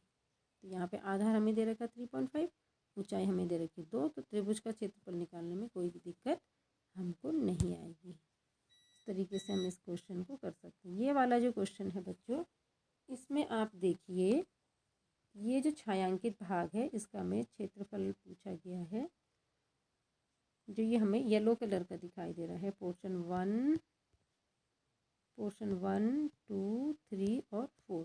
इसके लिए हम क्या करेंगे, पहले पूरे वर्ग का क्षेत्रफल निकाल लेंगे, उसमें से अर्धवृत्त और ये वाला अर्धवृत्त घटा देंगे तो हमें ये वाला और ये वाला क्षेत्रफल मिल जाएगा। कौन सा, ये वाला जो इतना छायांकित भाग दिख रहा है हमको, ये वाला क्षेत्रफल हमको मिल जाएगा, और ये वाला। इसी तरीके से हम फिर इधर से और इधर से अर्धवृत्त घटा देंगे तो हमको ये वाला और ये वाला जो शेडेड हिस्सा है ये हमको मिल जाएगा। तो इनको दोनों को जोड़ देंगे तो हमें ये येलो कलर का डिज़ाइन हमको मिल जाएगा। इसको हमने और अच्छे से, सर ने यहाँ पर ये इसको सॉल्व कर रखा है, इसको पिक्चर भी दिखा रखा है, यहाँ पर आप देखिए ये है। तो हमने क्या करना है, इसमें देखिए आप, हमसे पूछा गया है फर्स्ट, सेकंड, थर्ड और फोर्थ जो रीज़न है उसका एरिया निकालना है। तो हम क्या करेंगे, पहले तो पूरे स्क्वायर का एरिया निकाल देंगे।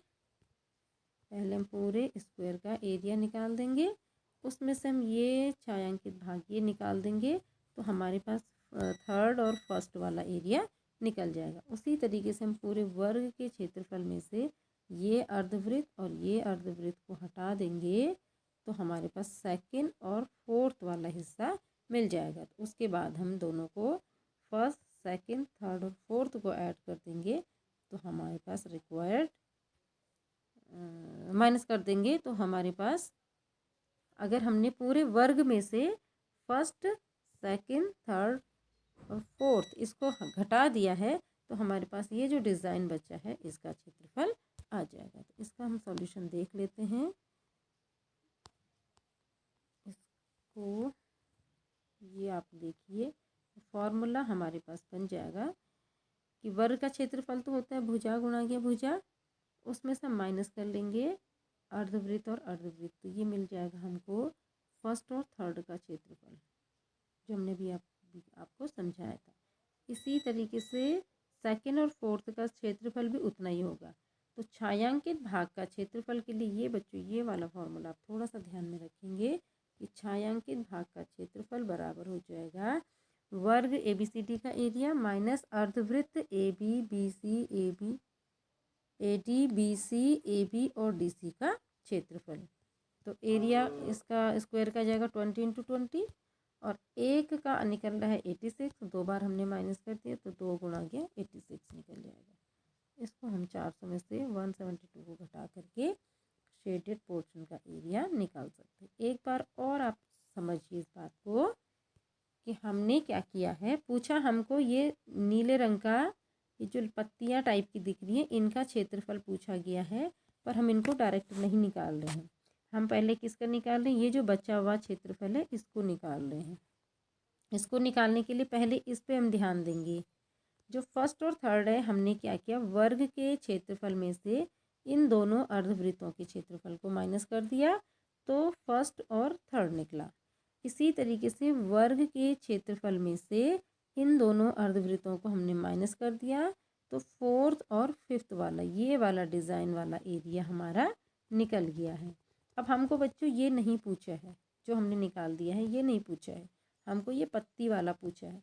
तो इस पत्ती को निकालने के लिए अगर हम इसको दूसरे कलर से देखते हैं,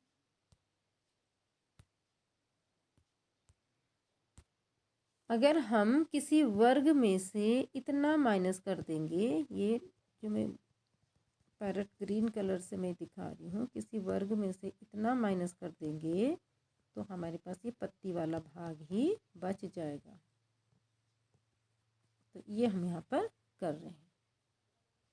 तो ये पत्ती वाला हिस्सा निकालने के लिए हम फर्स्ट, सेकंड, थर्ड और फोर्थ वाले एरिया को वर्ग के क्षेत्रफल में से माइनस कर रहे हैं। तो ये आपने फॉर्मूला ध्यान में रखना है कि छायांकित भाग का क्षेत्रफल वर्ग ABCD का क्षेत्रफल माइनस अर्धवृत्त, ये जो 4 बन रहे हैं इनके क्षेत्रफल को माइनस कर देंगे तो हमारे पास रिक्वायर्ड एरिया निकल आएगा। अगला हमारा जो क्वेश्चन है वो है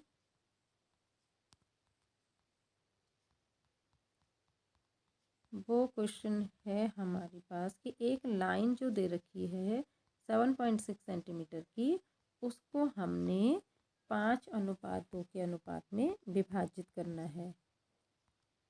तो 5:6 के अनुपात में विभाजित करना है। तो हमने पहले क्या करना है, 7.6 सेंटीमीटर की एक लाइन खींच लेनी है, ये खींच लेनी है, 7.6 सेंटीमीटर की एक लाइन खींच लेनी है।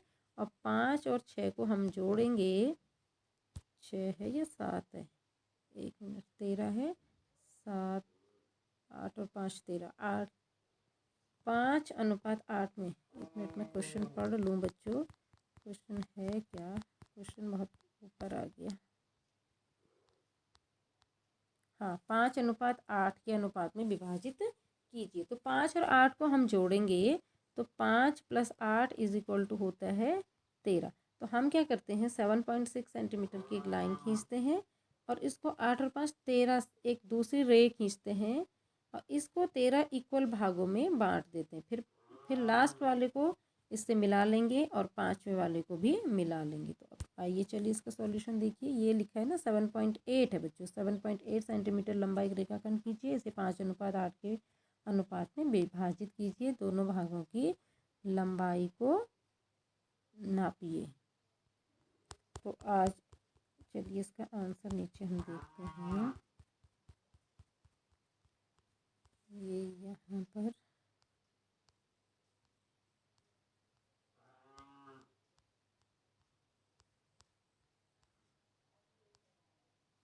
ये है बच्चों, सबसे पहले हमने 7.8 है बच्चों, ये 7.8 सेंटीमीटर की एक लाइन खींच ली है। बच्चों अब हम देखते हैं क्वेश्चन नंबर 26। बच्चों ये 6 मार्क्स का क्वेश्चन है, इसको आपको ध्यान से करना है, मिस्टेक नहीं करनी है। एक नाव 12 घंटे में धारा के प्रतिकूल 35 किलोमीटर और धारा के अनुकूल 55 किलोमीटर जाती है। 10 घंटे में वह 30 किलोमीटर धारा के प्रतिकूल और 44 किलोमीटर अनुकूल जाती। धारा की चाल और नाव की चाल ज्ञात करिए। तो आपने मान लेना है कि माना धारा की जो चाल है वो x है और नाव की जो चाल है वो y है। तो जब हम धारा के अनुकूल चलेंगे, पानी भी इधर ही को चल रहा है और हमारी बोट भी इधर ही को चल रही है, तो तब हमारी अनुकूल में चाल हो जाती है बच्चों x + y। और जब हम प्रतिकूल चलेंगे मीन्स पानी हमारा पानी इधर को बह रहा है और नाव हमारी ऊपर को चल रही है, तब जो इसकी चाल होगी उसको हम x - y करेंगे। तो इस तरीके से उसके बाद हम इसमें वही फार्मूला लगाएंगे, चाल स्पीड = डिस्टेंस अपॉन टाइम। तो चाल होता है दूरी अपॉन समय। तो अब जब हम देखेंगे पहली वाली जो शर्त है 12 घंटे में कितनी जा रही है, वो प्रतिकूल जा रही है, तो हम इसमें चाल क्या लेंगे, x - y लेंगे। और 35 किलोमीटर जा रही है 12 घंटे में, प्रतिकूल जा रही है 35 किलोमीटर, मतलब पानी नीचे को बह रहा है तो नाव ऊपर को चल रही है 35 किलोमीटर, और अनुकूल जा रही है 55 किलोमीटर। दोनों चीज़ें एक ही साइड को चल रही हैं और दोनों को मिला करके जो टाइम है वो 12 घंटे लग रहा है। एक बार आप क्वेश्चन को फिर से पढ़ लीजिए, इतने वाले की एक ही क्वेश्चन बनाइए।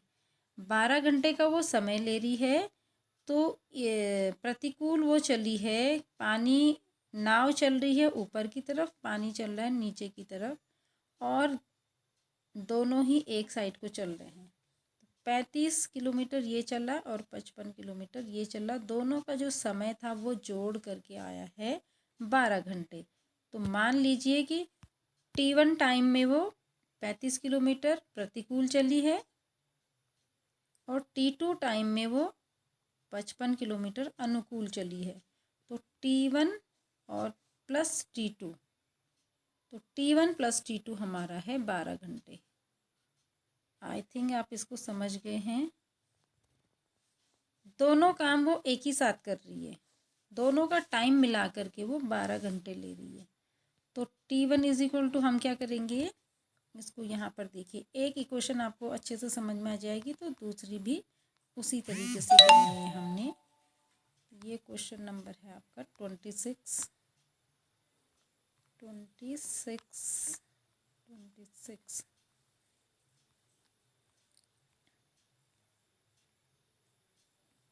इसको बच्चों इस तरीके से फॉर्मूला हमारा यही लगेगा, समय इज इक्वल टू दूरी बटे चाल, यहीं से निकाला गया है। चाल इज इक्वल टू होता है दूरी अपॉन समय, तो यहीं से हम समय को यहाँ भेज देते हैं, चाल को यहाँ भेज देते हैं, वजह गुणन कर लेते हैं, क्रॉस मल्टीप्लिकेशन, तो समय इज इक्वल टू निकल आता है दूरी अपॉन चाल। अब जो T1 जो समय है वो हम चल रहे हैं प्रतिकूल 35 किलोमीटर, तो प्रतिकूल के लिए हम x-y लेंगे। तो T1 समय में दूरी हो गई 35 और समय चाल हो गई x-y। धारा के अनुकूल, अभी देखिए यहाँ पे अनुकूल है तो हम चाल कौन सी ले लेंगे, x+y, दोनों की चाल जुड़ जाएगी, धारा की भी और नाव की भी।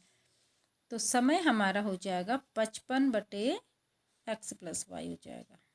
अब T1 टाइम में उसने ये इतनी डिस्टेंस ट्रेवल करी और T2 टाइम में इतनी डिस्टेंस ट्रेवल करी, दोनों को मिला के उसने 12 घंटे का समय लिया। तो ये हमारे पास इक्वेशन आ गई T1 + T2 is equal to 12। तो यहाँ पर हमने इसकी वैल्यूज़ को पुट कर दिया। इसी तरीके से हमने इक्वेशन नंबर 2 बना दी। अब इसको रिड्यूसिबल टू लीनियर इक्वेशन के हेल्प से हम इसको सॉल्व कर लेंगे। कैसे करेंगे, 1/(1) x+x-y को हम क्या मान लेते हैं, a मान लेते हैं, और 1/x+y को हम b मान लेते हैं।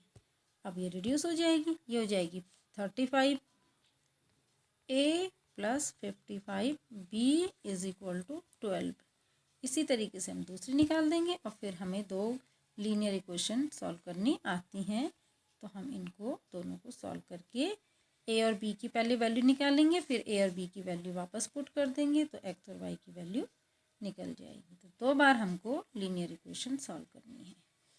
इसके बाद तो बच्चों आपको आती हैं लीनियर इक्वेशन सॉल्व करनी, एलिमिनेशन मेथड से हमने इनको सॉल्व कर दिया है। इस तरीके से ये क्वेश्चन होगा। 27 नंबर का क्वेश्चन हम पढ़ लेते हैं।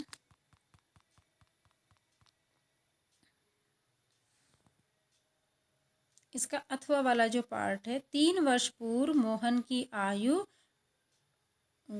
का व्युत्क्रम अब से 5 वर्ष पश्चात आयु के व्युत्क्रम का योग 1/3 है, उसकी वर्तमान आयु ज्ञात कीजिए। तो उसकी वर्तमान आयु कितनी है, x है, तो 3 वर्ष पहले, यहाँ पे हम इसकी लिख लेंगे, एक टेबल बना लेंगे, वर्तमान आयु, और यहाँ पे कर देंगे 3 वर्ष बाद, 3 वर्ष पश्चात, और यहाँ पे हम कर लेंगे 3 वर्ष पूर्व, 3 वर्ष पूर्व। अभी वो x ईयर का है, तो 3 वर्ष के बाद वो हो जाएगा x+3, और 3 वर्ष पहले वो रहा होगा x-3।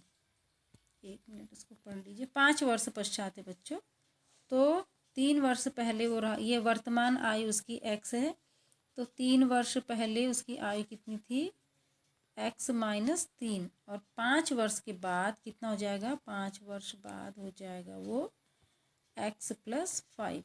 अब जब हमें 3 वर्ष पहले की आयु पूछी रहेगी तो हम x-3 लेंगे, जब हमें 5 वर्ष बाद की आयु पूछी रहेगी तो हम x+5 लेंगे। और इनका व्युत्क्रम बच्चों, व्युत्क्रम का मतलब होता है 1/x का व्युत्क्रम होता है 1/x, 5 का व्युत्क्रम होता है 1/5, ये आपको पता होगा। अब हम इसके सॉल्यूशन पे चलते हैं।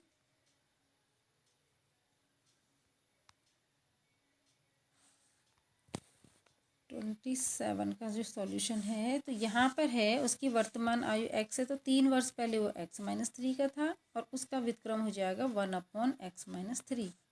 5 वर्ष के बाद वो x+5 का था, और उसका व्युत्क्रम हो जाएगा 1/x+5। अब इन दोनों का योग जो है 1/3 है, तो ये हमारे पास लास्ट में एक फाइनल इक्वेशन बनी, इसको हमने सॉल्व करना है। तो अब यहाँ आ जाते हैं मेन मुद्दे पे कि हमने इसको सॉल्व कैसे करना है। तो यहाँ पर हम बच्चों उसका एलसीएम लेके ऐड कर देंगे। तो आपको पता है 1/4 + 1/5 का जो एलसीएम होता है वो होता है 4 × 5। 4 से 4 कैंसिल हो जाता है, 5 बचता है, 5 को 1 से मल्टीप्लाई करके यहाँ लिख देते हैं 5, 5 × 5 5। इसी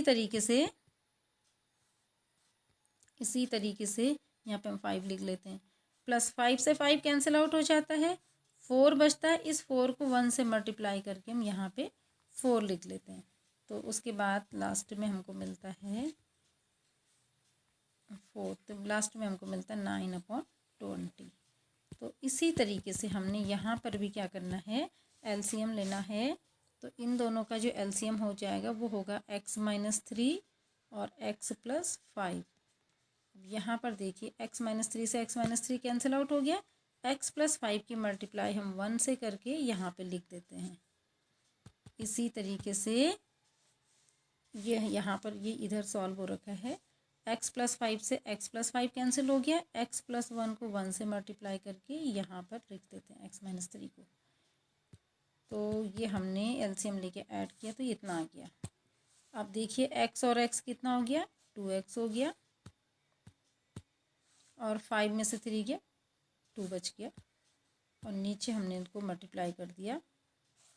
ये हमारे पास टर्म मल्टीप्लाई करके आ गया, इतनी इसकी वैल्यू आ गई है। अब हमने इसको क्रॉस मल्टीप्लाई कर देना है, मीन्स यहाँ की मल्टीप्लिकेशन यहाँ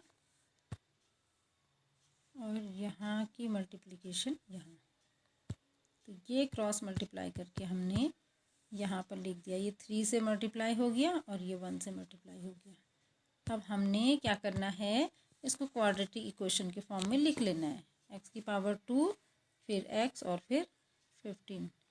इस तरीके से हमने इसकी स्प्लिटिंग ऑफ मिडिल टर्म से, या यहाँ पे क्वाड्रेटिक फॉर्मूला लगा करके, द्विघाती का समीकरण लगा करके, श्रीधराचार्य का सूत्र लगा करके, एक ही बात है, द्विघाती समीकरण या श्रीधराचार्य के सूत्र से हम इसके वैल्यूज़ निकाल देंगे।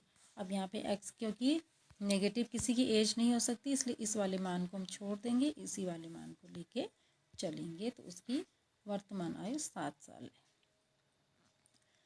एक क्वेश्चन और है आपका 27 नंबर का।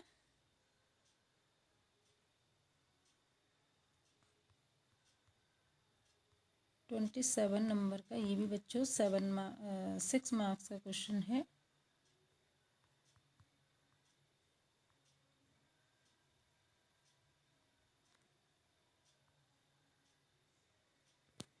सिद्ध कीजिए कि किसी बाह्य बिंदु से किसी वृत्त पर खींची गई स्पर्श रेखाओं के बीच का कोण स्पर्श बिंदुओं को मिलाने वाले रेखाखंड द्वारा केंद्र पर अंतरित कोण का संपूरक होता है।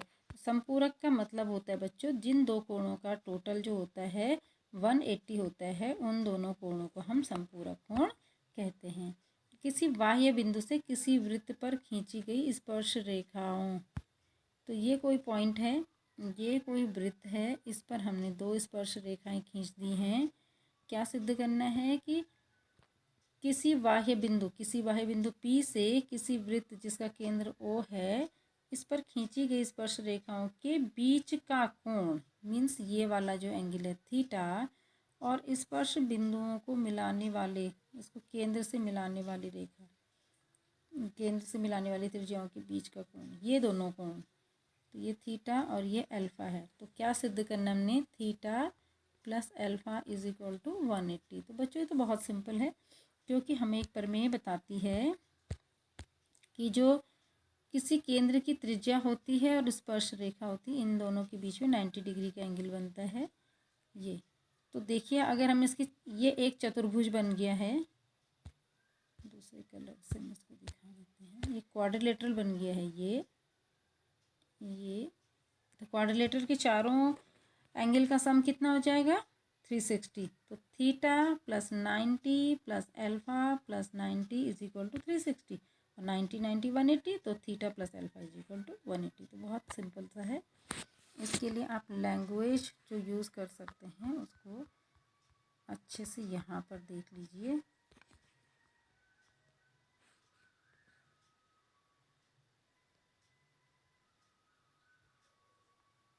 लैंग्वेज आप यहाँ पर देखिए किस तरीके से लिखना है, सिद्ध करना हमने। ये देखिए कि ABP ये वाला एंगल और ये वाला एंगल, इन दोनों का जो टोटल है वो 180 डिग्री है। इस तरीके से हम लिखेंगे AO और OB वृत्त की 2 त्रिज्याएं हैं जो P और PB पर स्पर्श रेखा है। हम जानते हैं कि स्पर्श बिंदु इस तरीके से वृत्त के किसी बिंदु पर स्पर्श रेखा स्पर्श बिंदु से जाने वाली त्रिज्या पर लंब होती है। इस तरीके से हमने ये लिख लेना है कि जो ये ओ ए है और वो पी ए पर लंब है और जो ओ बी है वो पी बी पर लंब है। ऐसे हमने लिख लेना है और हमने ये कोण का नाम लिख लेना है। ओ ए पी 90 है, ओ ए पी 90 डिग्री है और ओ बी पी भी 90 डिग्री है।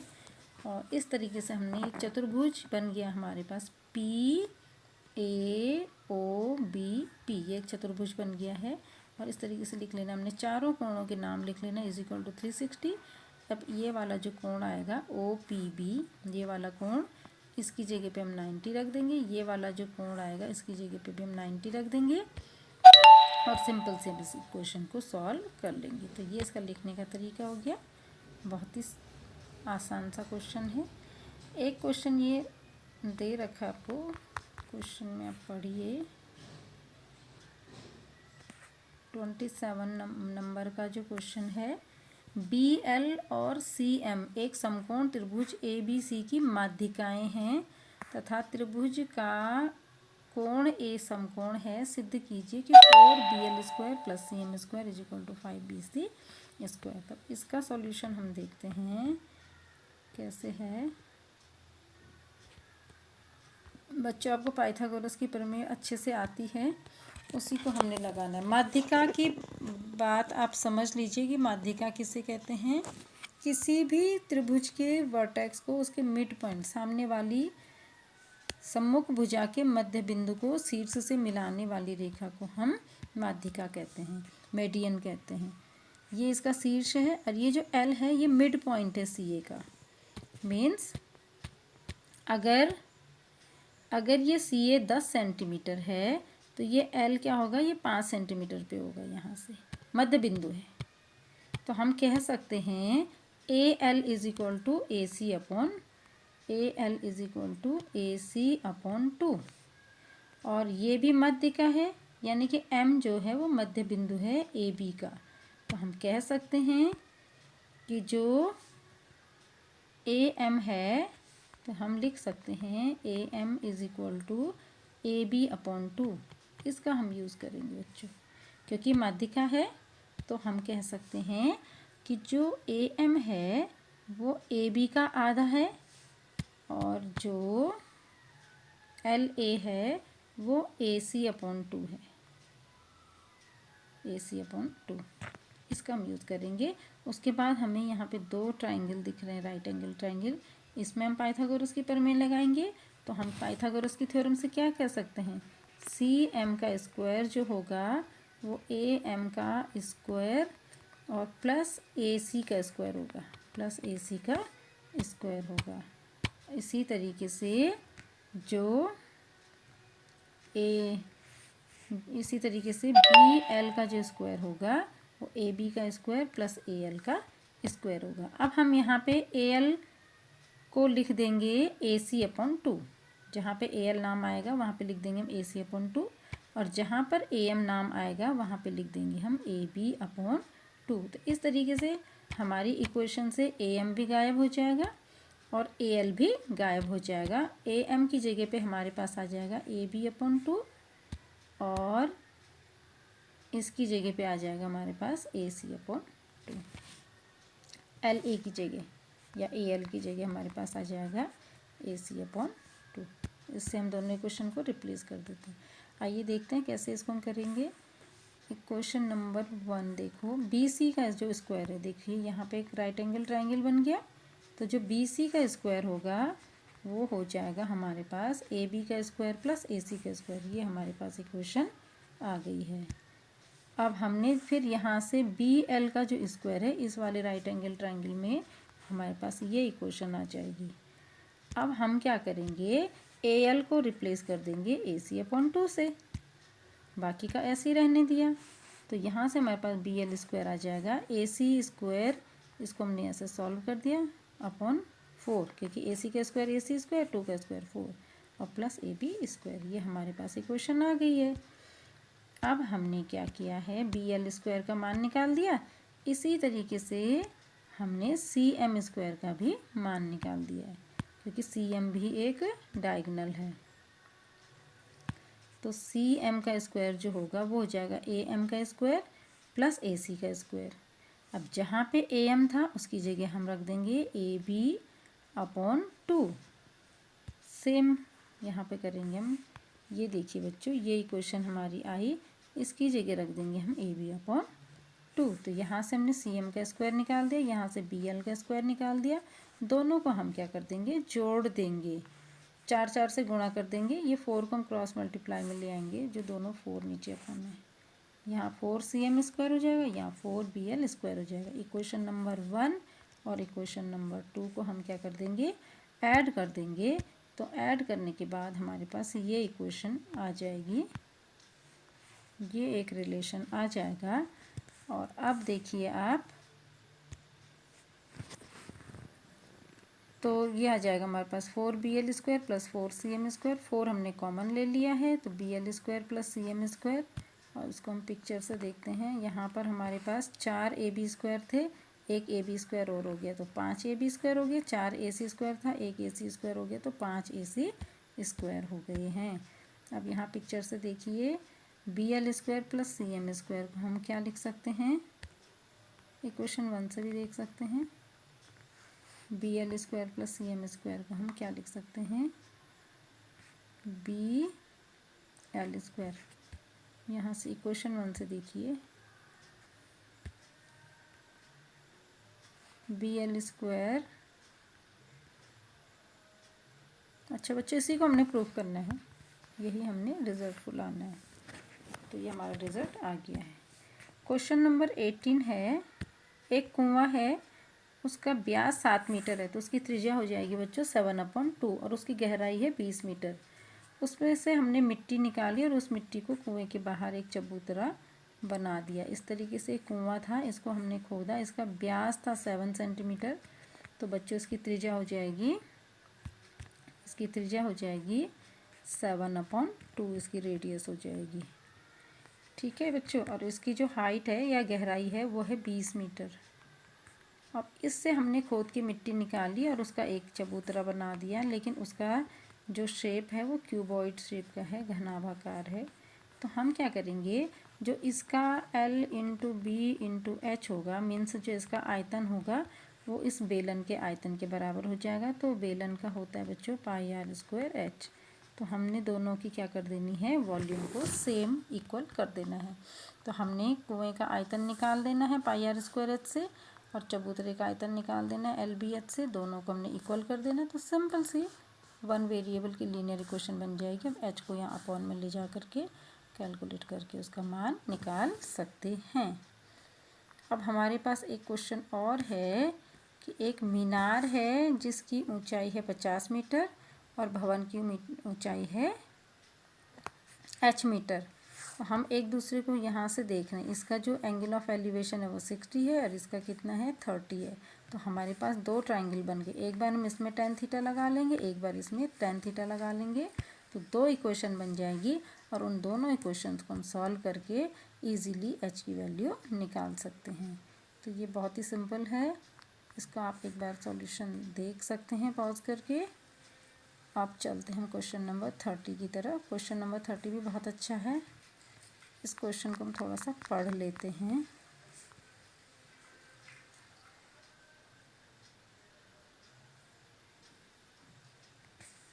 क्वेश्चन नंबर 30, अच्छा 29 का अथवा वाला है। एक सीधा राजमार्ग एक मीनार के पाद तक जाता है। मीनार के शिखर पर खड़ा आदमी एक कार को 30 डिग्री के अवनमन कोण पर देखता है, जो कि मीनार के पाद की और एक समान चाल से जाता है। 8 सेकंड के बाद कार का अवनमन कोण 60 डिग्री हो गया। इस बिंदु से मीनार के पाद तक पहुंचने में कार द्वारा लिया गया समय ज्ञात कीजिए। तो एक मीनार है और एक क्या है, एक सीधा सा राजमार्ग, ये रास्ता है। मीनार के शिखर पर खड़ा आदमी एक कार को, देखिए इसका पिक्चर्स नीचे देखते हैं हम, यहाँ पे बना के रखा हुआ है।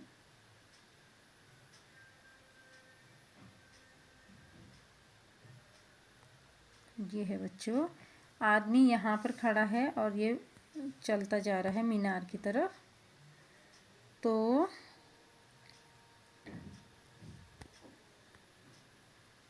यहाँ पर बच्चों आदमी बैठा हुआ है, ये ए पोजीशन पे। ये कार यहाँ पर थी पहले सी पोजीशन पे, और थोड़ी देर के बाद ये कार चल के आ गई डी पोजीशन पे। तो जब ये सी पोजीशन पे थी तो इसका एंगल ऑफ डिप्रेशन ये कितना था, 30 डिग्री था। तो ये 30 होगा, तो ये भी हमारा 30 हो जाएगा। थोड़ी देर बाद उसने देखा तो ये एंगल ऑफ डिप्रेशन हो गया हमारा 60 डिग्री, तो ये भी हमारा हो जाएगा 60 डिग्री। इतना तो बच्चों आपको आता ही होगा। तो आप क्या करेंगे, दो ट्रायंगल हमारे पास ये फिर से बन जाते हैं, एक ये ट्रायंगल और एक ये अंदर वाला ट्रायंगल। इन दोनों ट्रायंगल में हम क्या लगा लेंगे बच्चों, tan थीटा लगा लेंगे, और उसके बाद दो इक्वेशंस को हम सॉल्व करके h की वैल्यू निकाल देंगे। तो h की तो वैल्यू हम आराम से निकाल लेंगे कि h की वैल्यू कितनी आ गई। h हमने मानी है इसकी हाइट, तो h की वैल्यू हम दोनों इक्वेशन से सॉल्व करके निकाल लेंगे। इक्वेशन 1 हमने एक इससे निकाल दी बच्चों, ये जो बाहर वाला ट्रायंगल है इससे हमने इक्वेशन नंबर 1 निकाल दी, ये निकल गई, और अंदर वाले से हमने इक्वेशन नंबर 2 निकाल दी। दोनों को सॉल्व कर लेंगे, h की वैल्यू मिल जाएगी। अब हमारे पास जो आया बी डी, थोड़ा सा यहाँ पर देखिए, बी डी जो है उसको हम लिखेंगे B C minus C D. अब यहाँ पर देखिए सी से डी तक चलने में उसने 8 सेकेंड का टाइम लिया। तो अब speed is equal to distance upon time होता है। तो अगर हम उसकी स्पीड चाल को 1 यूनिट पर सेकेंड मान लें, तो 8 सेकेंड में वो 8 मीटर या 8 यूनिट चलेगा। तो यहाँ से यहाँ तक चलने में उसने 8 सेकेंड का टाइम लिया है। अब हम जो बी डी है उसको लिखेंगे C B minus C D. तो सी बी हमारा कितना निकला है, बी सी या सी बी, ये निकला है हमारा h√3, और इसमें से सी डी कितना हो जाएगा, 8 घट जाएगा। सी डी कितना है हमारा, 1 मिनट, सी डी सी से डी तक, हाँ 8 इकाई है।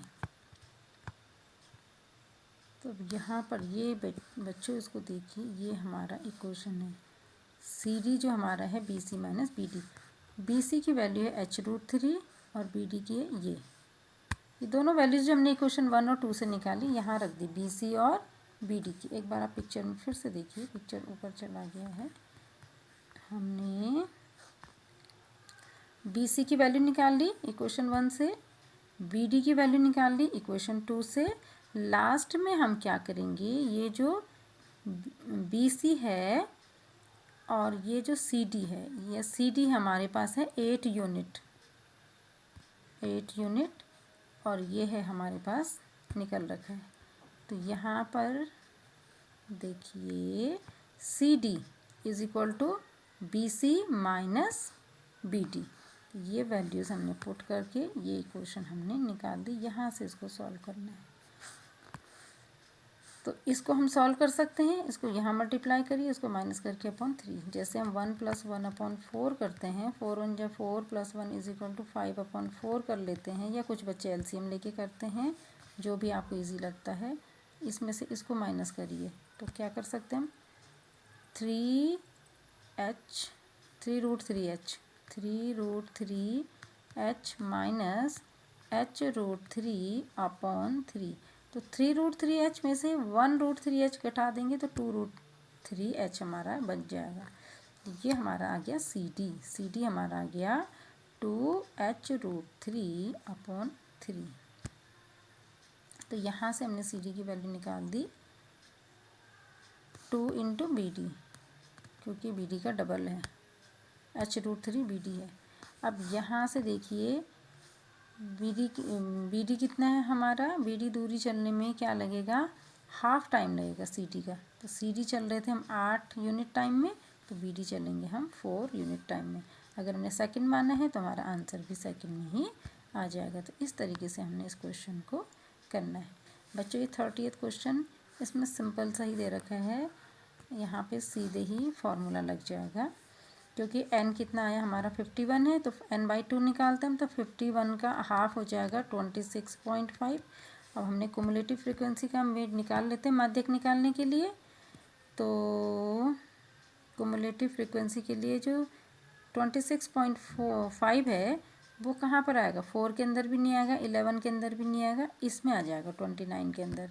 तो ये हमारा माध्यक वर्ग हो गया। बच्चों इसका आधा करते हैं फिर उसको देखते हैं CF में कहाँ पर आएगा। तो ये हो जाएगा हमारा माध्यक वर्ग। अगर आपको याद नहीं, हम माध्यक निकाल रहे हैं बच्चों, ये हमें डिटेल दे रखी है, आप पेपर में देख लीजिएगा। तो माध्यक निकालने के लिए हम क्या करते हैं, पहले n निकालते हैं, फिर हम क्या करते हैं n/2 निकालते हैं। n/2 कितना जाएगा 26.5, क्योंकि n 51 है।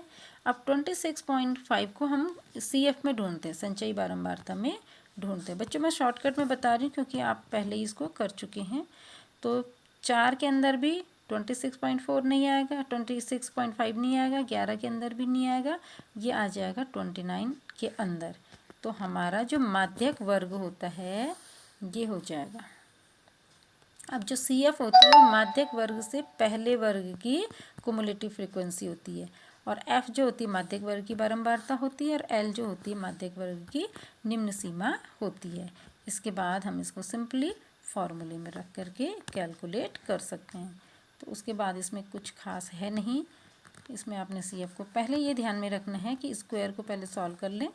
तो ये 26.5 में से 11 को पहले घटा लें, उसके बाद उसको 18 और इंटू 5 कर लें, और लास्ट में करेंगे हम 145 को। तो ये आपने माइनस करना है, उसको 5 से मल्टीप्लाई करना है, 18 से डिवाइड करना है, और लास्ट में 145 में इसको ऐड करना है। तो आई थिंक आपने ये प्रैक्टिस तो कर चुकी है। तो इस तरीके से आप इस क्वेश्चन पेपर को सॉल्व कर सकते हैं। Thank you and special thanks for the Aswal sir, Bamadgaon. Thank you.